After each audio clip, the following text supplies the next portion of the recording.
Hello and welcome to the London United Filmmaker Podcast. My name is Gregory Randolph. I'm a writer and director from Boston, Massachusetts. I currently live in London, where I attended the London Film School.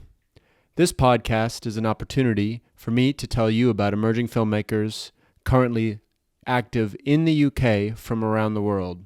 Today, I'm happy to have Santino Napolitano on the podcast. Santino is an assistant colorist at post-production house Company 3. He has graded several grad films from the London Film School, including my own, Different Faces. We discuss his path to working at Company 3 and what originally got him in the field he is currently in.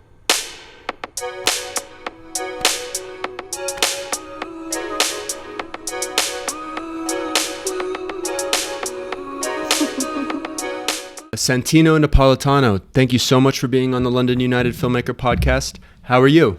I'm good, thanks. How are you? I'm very, very well. Thank you so much for being here with me today on this lovely Saturday afternoon. We met, first off, I'll say you're a colorist at Company 3. Yeah, so color assistant at the minute, hoping to be colorist this week. No, sorry, I've got to cut that out. No, all good. Colorist this year. Oh, awesome. Amazing. Wow. That's like a quick rise. You know, I don't know. How long have you been at Company 3? So I've been at Company 3 for 3 years. Amazing. But I've worked in post for probably about 8 or 9 years now. Okay. Wow. So it's been quite a long journey, actually. Amazing. So just a little bit more context of how we know each other. I believe it was through another colorist at Company 3 who graded classmates of ours, Holden. Holden got me in touch with him, and he said, "Listen, I'm not able to do this right now, but I know Santino is looking to build a reel, and put us in touch with Kerry, the producer. She's a producer at Company 3." Yep. And it was amazing because we figured out how to grade my grad film, Different Faces, and that was just such an incredible experience. That I have so many London Film School friends. You graded Cleo's film, Final Call, and you're about to grade Kintsugi, a film I produced, directed by Rodolfo Streck. We're just so grateful that you were able to help us out there, and I think it's a great thing because you get some amazing films from all over the place, and it would be so cool to see your reel once everything's kind of shaped up. But again, just thank you for all of your assistance there. It was great working with you. It was great working with Kerry, and I'm just excited to kind of expand the conversation a little bit and just talk more about your background in color grading and what got you kind of into filmmaking, and how you kind of found yourself at Company 3.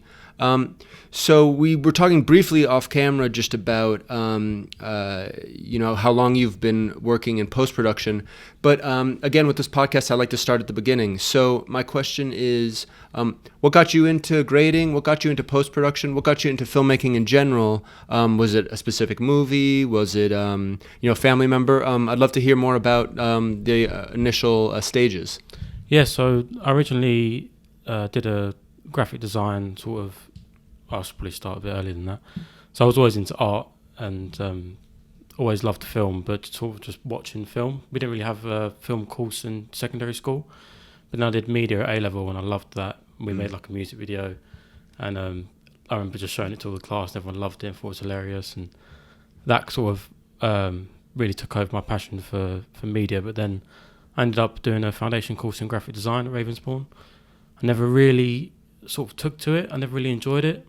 And sort of after that year was up, I kind of sat down with my parents and was just like, I don't really know what I'm going to do now. And my mum was like, well, what are you passionate about? All you do is watch films and TV. And I was like, yeah, that is pretty much my only passion. So I was like, okay, well, let's figure out how we can get you to work in that industry. So I started applying for jobs as a runner. And then I bumped into a friend of mine who happened to be working in post, and he helped me get an interview. And then I sort of started at a company called Smoke and Mirrors. I was only 19, so I was still quite young. And then after about a year and a half of running, which felt like ages at the time, I got offered a position in scheduling. So when I was running, I was still shadowing all different departments trying to figure out, okay, what is it I want to do?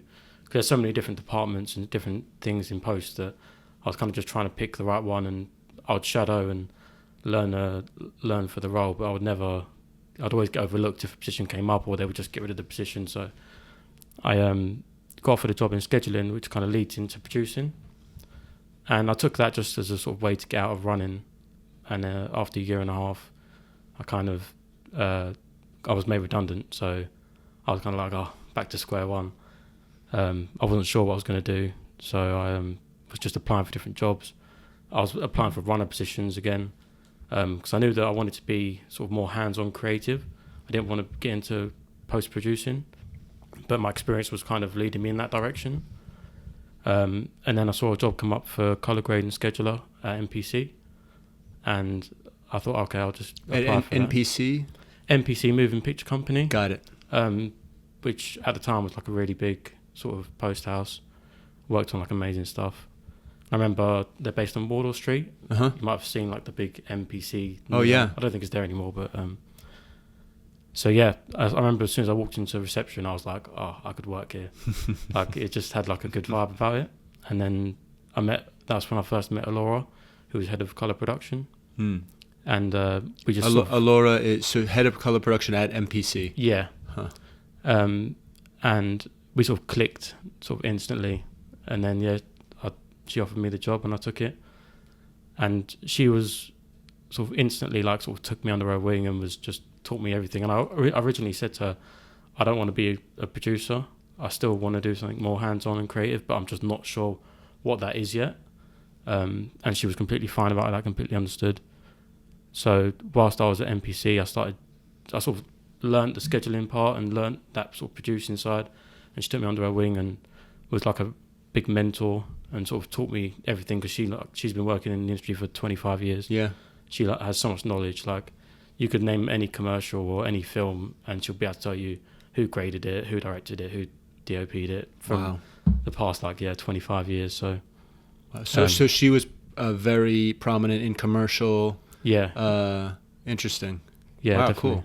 And so as a scheduler for colour grading, I was sort of coordinating all of the suites, booking in all of the projects and managing. I was like the middleman between the visual effects department and the colour.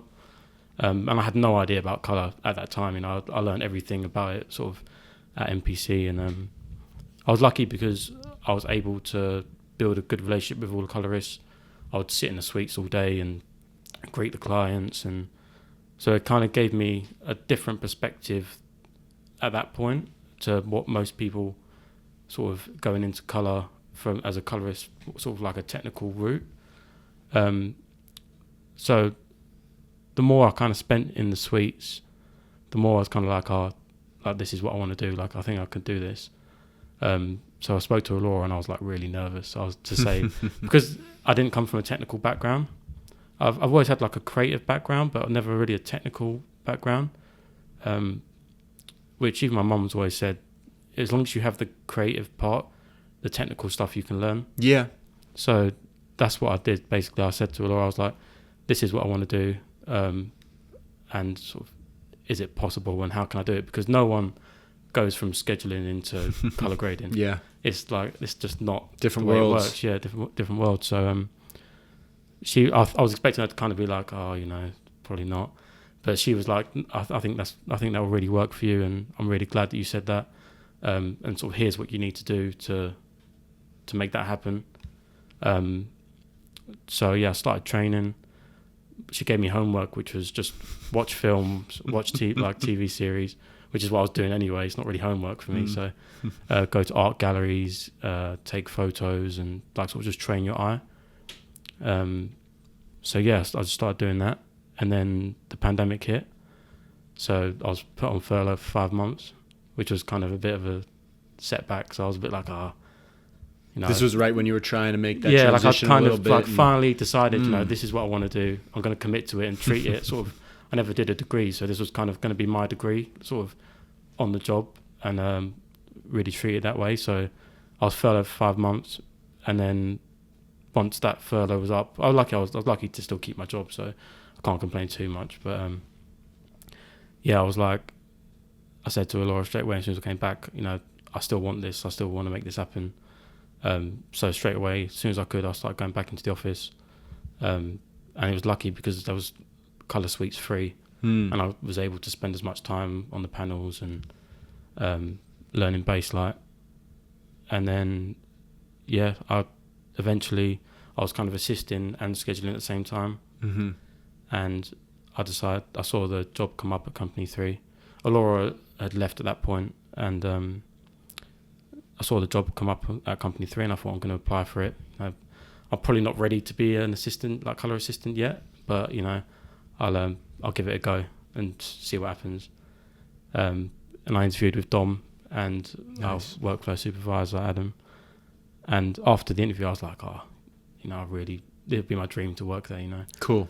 But I felt like I'd messed the interview up. I was kind of nervous, I think, and I don't think I've got it. So, but yeah, they offered me the job, and I took it, Wow. started a Company 3. Damn. What a cool journey. Yeah. It was hard. A lot of like setbacks, and kind of a lot of people get lucky in their careers. Like positions come up and someone will leave, and I felt like I was always on the wrong sort of path. But looking back now, I think everything was meant to be the way it was, and I'm glad it happened the way it did. That's fantastic. That's so cool to hear. Can I ask you where did you grow up? What area? So I originally grew up in Islington, in Okay. Angel. Oh, great. Until I was about 5, and then we moved to sort of Woodford Green, Sure. which is like sort of on the border of northeast London, Essex. Cool. So yeah, that's where I grew up. So I've always been in London, really. Very cool. Can I ask you, it sounds like your parents have been kind of like a guiding light Yeah. in your life. Can you talk a little bit about them? Can you talk about what their background is? Do they have a creative kind of calling as well? Or kind of, because it sounds like you guys kind of have a good system of like, of inspiring each other and kind of leading each other down the right path. Yeah, so my mum used to, before she had me, she worked at Angels and Berman's, the costume costume. Yeah. We were there for Kintsugi. Oh, really? That's where we got the samurai costumes. I was going to ask about those. Yes. Yeah, they're amazing. Yeah.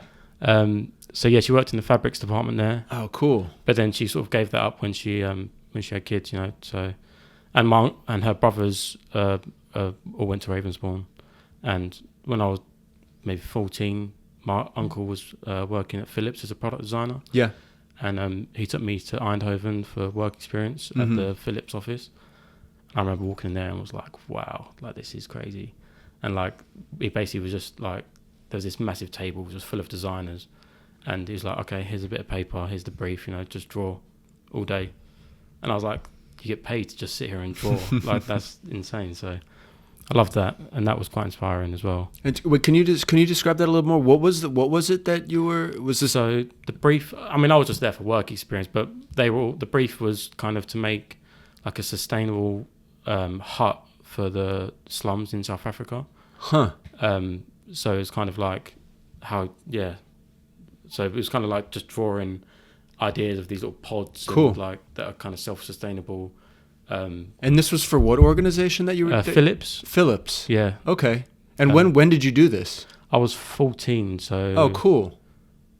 Yeah, 14 years ago probably that was now. And so that sounds like something you recall as like an interesting creative project that you kind of, as you were like trying to figure out what you wanted to do. Yeah, wow, that's really cool. And they published one of my drawings in the book sort of Right. on the project as well, which was quite cool. I think early on, if I think back to my own, even just a morsel of success in anything creative. There was like a photography thing I had done, and I remember going up in front of the students, and I think that was like, wow, like it's just such a big deal to be like, is this old picture, like, like it, and the fact that like people recognize it as something that's special can be very, when you're young, can be very like a very nice thing that you take with you.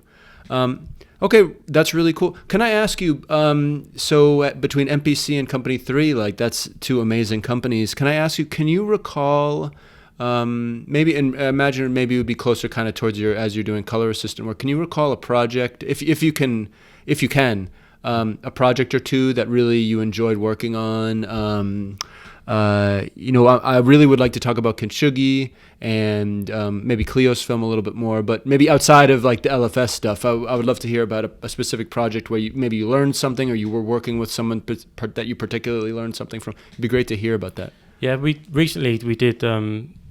It was for Riyadh season. It was Anthony Joshua, the boxer, versus Daniel Dubois.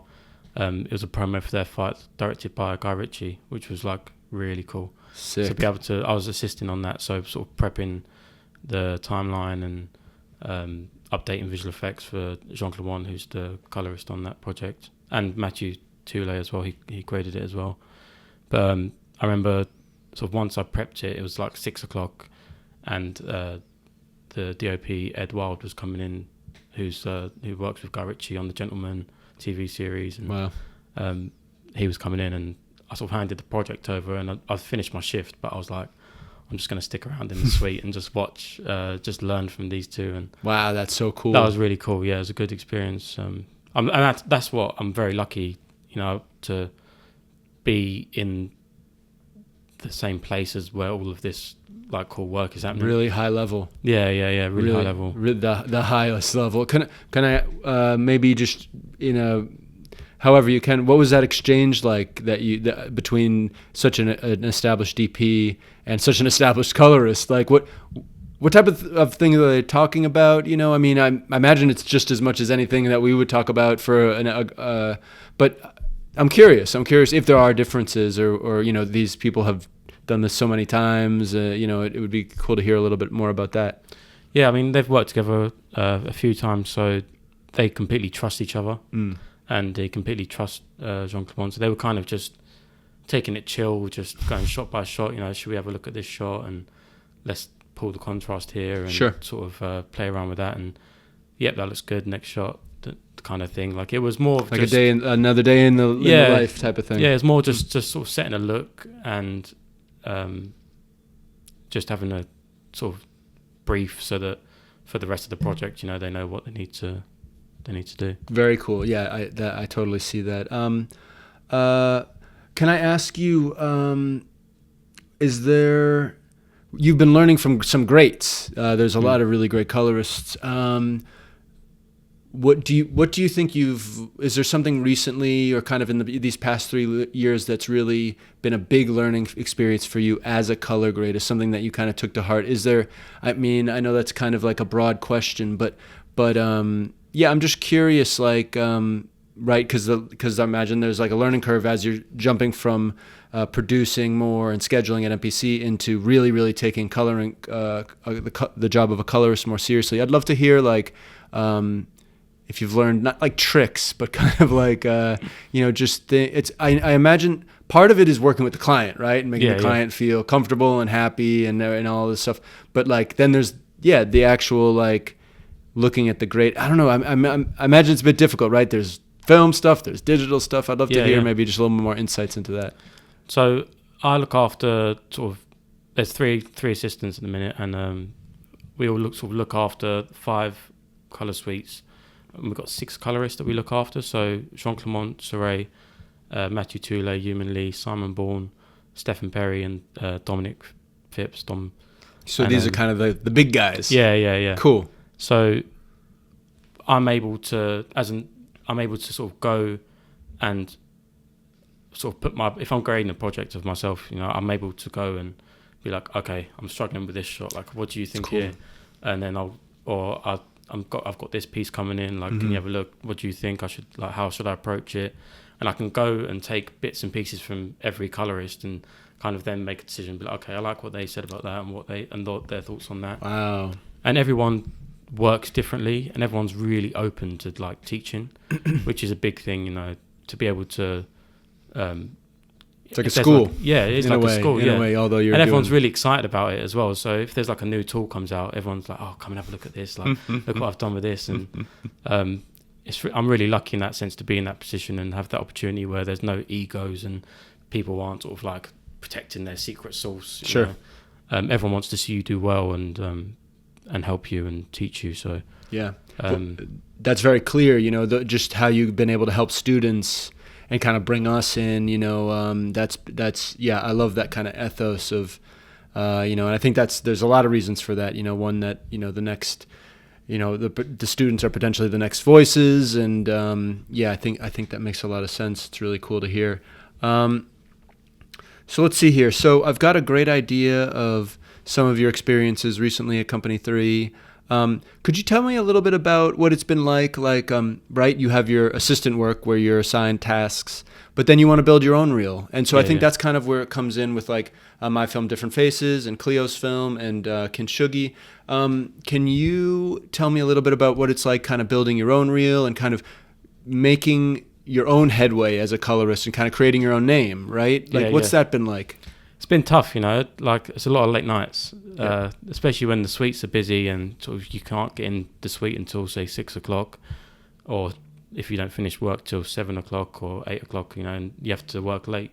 But it's part of the journey, So when I first started out trying to get projects in, because I didn't go to film school, I didn't have, I think the best thing about going to film school is the connections you make.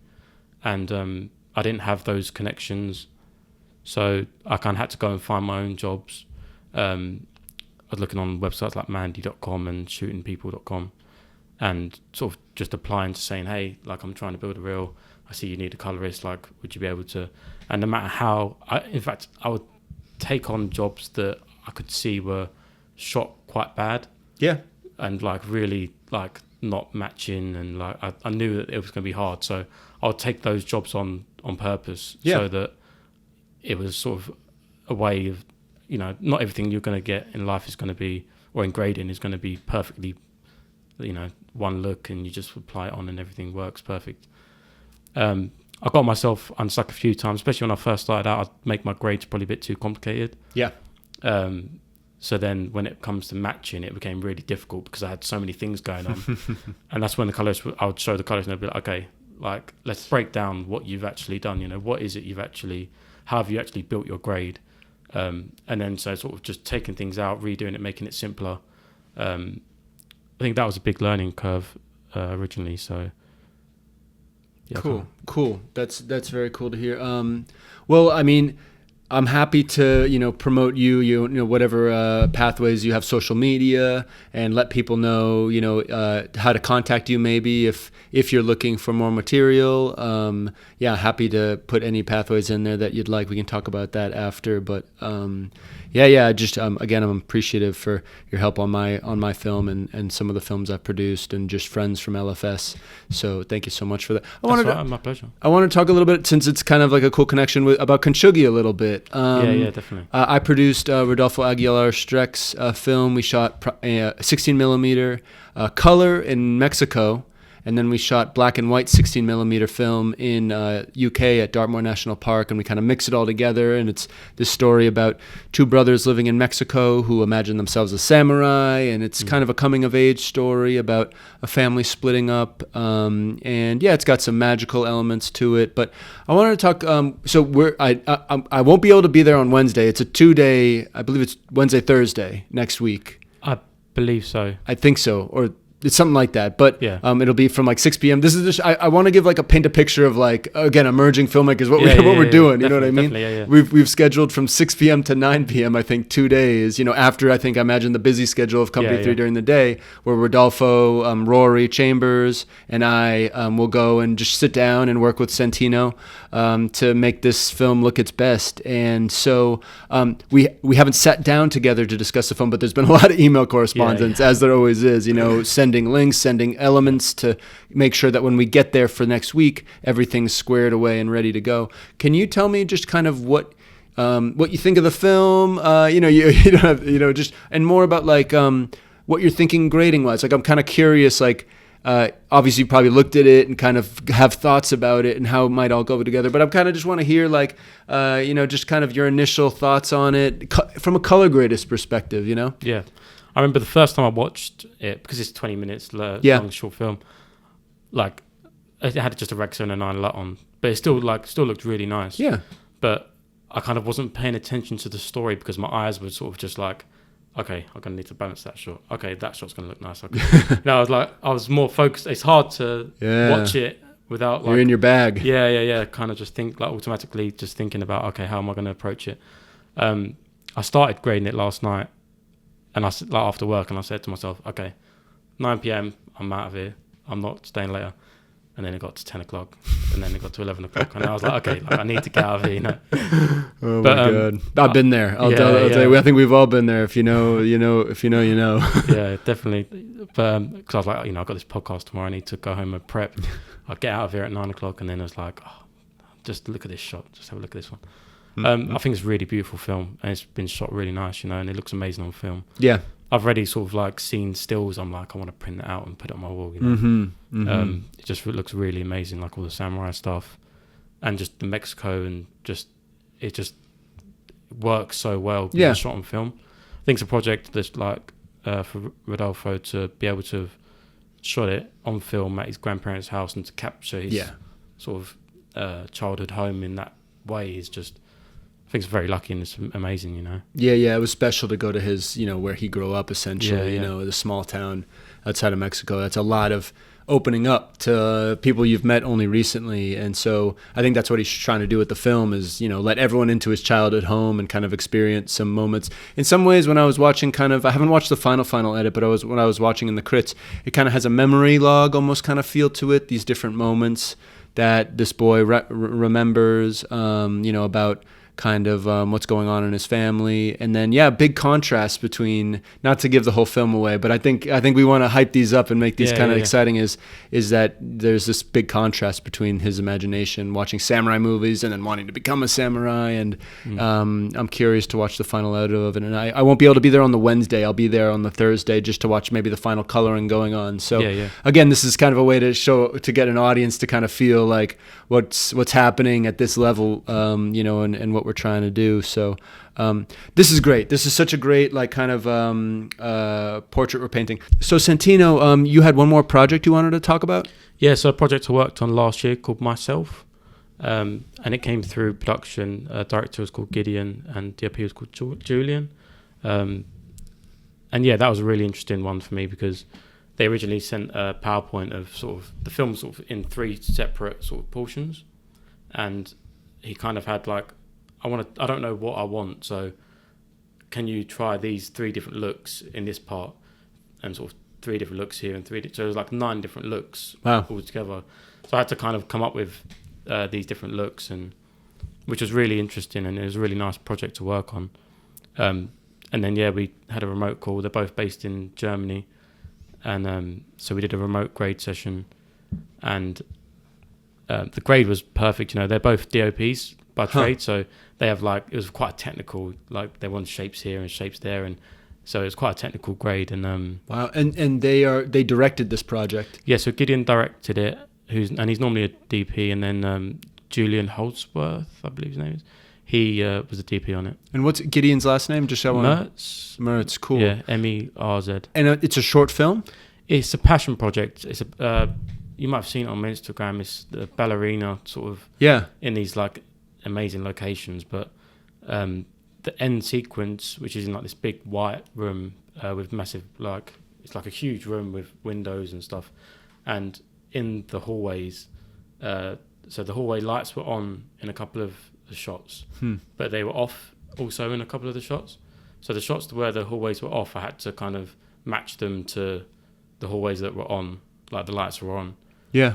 So I had to kind of blow them out, and it was quite an unnatural thing to do, and it was hard because the woman was dancing and waving her hands, and so I had to shape around the woman to sort of have her not affected by the blown out windows, hallways. And you know, that was like I spent a lot of nights on that one. Damn. But it was really good. You know, me and Gideon, I think we were grading till 4 a.m. On a Friday night, and then I came back in on the Saturday and was still remote. You guys were doing this remote. Yeah. So I had him on like FaceTime at 4 a.m. Very cool. That's so cool. Can I ask you? This kind of leads into one more question before we wrap things up. It's difficult grading. It's not easy. You know what I mean? I think some people think I sometimes I go into Lightroom and I change the contrast and pull the blacks or something like that, and then I'm like, I think I like it, you know. But I mean, there is so much that you. So I think maybe to get someone who might not know anything about color grading whatsoever, what do you find to be some of the most difficult aspects? Is it like matching shots? Because like this project in particular, obviously there's talent. There's some talent. They've been doing this quite a while. They're both DPs. So what was difficult about that grade? Was it, yeah. Like I want to, like, what kept you up till 4 that morning? You know, what was it? It wasn't the grade, because the grade was pretty much signed off straight away. You know, we were all really happy with it. It was, I had to sort of rotate around this woman, and because she's dancing and her hands, and so I'm having to keyframe all of her arm, and I'm a bit of a perfectionist as well. So it's kind of like, I'm not leaving here until, you know, this is perfect. Yeah. And it's never going to be perfect, but to the point where it's like, okay, I'm happy with that sort of. You did a fantastic job with, like, there was some makeup issues with different faces at some specific parts, and you were able to clean those up like it was nothing. And maybe could you explain what rotoscoping is? That what it is? Can you just explain to the audience? I think most people understand keyframing and rotoscoping, but just for someone who might not know, could you? So essentially, I don't know how to, because Baselight, the tool, it's not really for that. My color grading tool, it's not really a color grading thing. And the work that I had to do, normally you'd have like a matte, so you'd have like already a sort of alpha channel that would just have this woman on it, but I didn't have any of those tools. Okay. So I had to literally, you know, draw little points around this woman's body so she doesn't get affected, and she's like wearing this thing and it's like going everywhere, you know. So essentially, it's just an incredible amount of moving of a kind of a graphical element to sustain color in one area, and so it's basically so that she's not affected by this hallway that she's in front of. Right. So she's dancing in front of this hallway, but I want what I've got going on the hallway to not affect her. And it will make her seem either more pronounced or kind of give it like a it's stronger more just to effect. Match the hallway to the hallway where the lights were on, and it was a bit more blown out. Sure. So I kind of had to blow out these hallways. But if she goes in front of that and I've done that, then she's going to get blown out. Right. And you're not going to be able to see her. So I've got to make it so it doesn't affect, that change doesn't affect her, if that makes sense. Yeah. So these are the kind of the things you see that go on behind the curtain. So when you see the finished product and are so amazed by it, it's some long hours in post. You would never notice, like, watching it on your first go, you know. But it really, I think your eye catches it, but you don't know. That type of thing. It's all the sort of, I mean, even just working in post, like, you have no idea how much. I mean, you probably do, but some people probably don't. But the amount of work that goes into these projects, and the amount of cleanup and like things that change, and the amount of, but you know, you watch it on TV and you don't even notice.